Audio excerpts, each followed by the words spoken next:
आज का जो ये विषय है ये कई बार परीक्षाओं में पूछा जाता है कि समृद्ध स्वरों में कौन से स्वर आएंगे या फिर विवृत स्वर, निम्नलिखित स्वरों में से विवृत स्वर कौन सा है। नमस्कार, मैं आरती शर्मा आपका अपने YouTube चैनल हिंदी भाषा हमारा गौरव में स्वागत करती हूँ। आज के वीडियो में हम जानेंगे स्वरों से संबंधित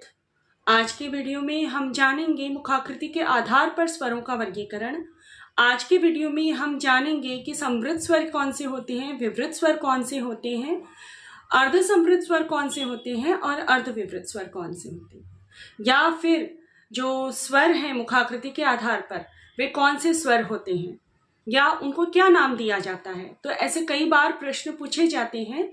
तो आज का जो यहाँ पर जो विषय है इसमें हम इन्हीं के बारे में चर्चा करेंगे, इन्हीं के बारे में हम जानकारी प्राप्त करेंगे। मुखाकृति के आधार पर जो स्वर होते हैं वे 4 प्रकार के होते हैं: समृद्ध, विवृत, अर्ध समृद्ध और अर्ध विवृत।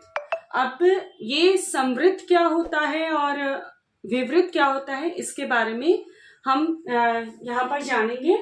समृद्ध स्वर जो है इसमें वे स्वर आते हैं जिनमें जब हम इसका उच्चारण करते हैं तो हमारी जो जीभ है और या फिर हमारा जो मुख है वो हमारा मुख जो है वह कम खुलता है और जीभ अपने स्थान पर ही रहती है।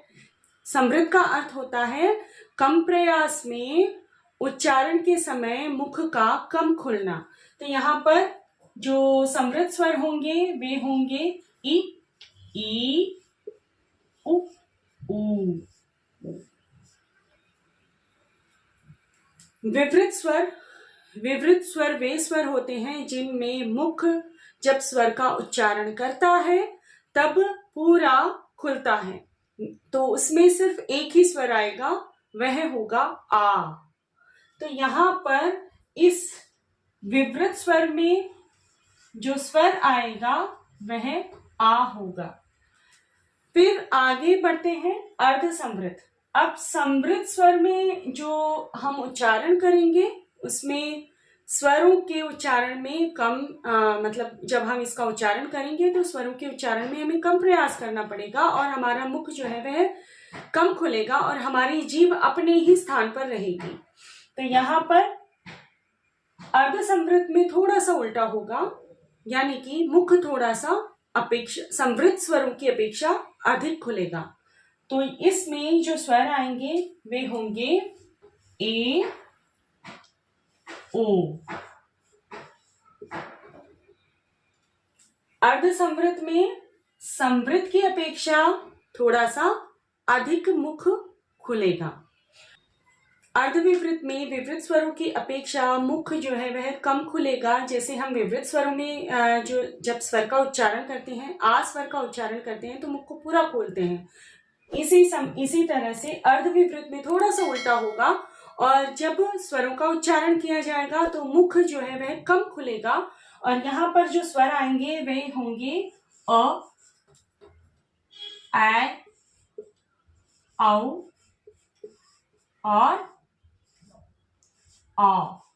यहाँ पर ये जो आगत स्वर है वह भी आएगा। तो यहाँ पर जो समृद्ध स्वर होंगे, विवृत स्वर होंगे, उसके ठीक विपरीत अर्ध समृद्ध और अर्ध विवृत होंगे। यानी कि समृद्ध स्वर में जब मुख जो है वह कम खुलेगा तो अर्ध समृद्ध में थोड़ा सा अधिक खुलेगा और यहाँ पर विवृत स्वरों में जब उच्चारण करते समय मुख पूरा खुलेगा, वहीं पर अर्ध विवृत स्वर में उच्चारण करते समय थोड़ा सा कम खुलेगा। तो यहाँ पर समृद्ध और विवृत में इसको हम याद कैसे रखेंगे? तो इसको हम याद इस तरह से रख सकते हैं। समृद्ध का अर्थ होता है कम खुलना। तो यहाँ पर स से हम समृद्ध भी ले सकते हैं और एक स से हम सिला हुआ यानी कि बंद, लगभग बंद के बराबर। तो हम स से समृद्ध और स से सिला हुआ इस तरह से इसको याद कर सकते हैं। वे स्वर जिनमें मुख जो है लगभग बंद के बराबर रहता है, सिला हुआ रहता है, मुख लगभग सिला हुआ रहता है। स से समृद्ध, स से सिला हुआ। तो इस तरह से मुखाकृति के आधार पर समृद्ध, विवृत, अर्ध समृद्ध और अर्ध विवृत स्वरों के बारे में मैंने आपको समझाया है। यदि आपको ये विषय समझ में आया है, आपको अच्छा लगा है, तो कृपया वीडियो को लाइक करें। चैनल पर यदि नए हैं तो चैनल को सब्सक्राइब करें।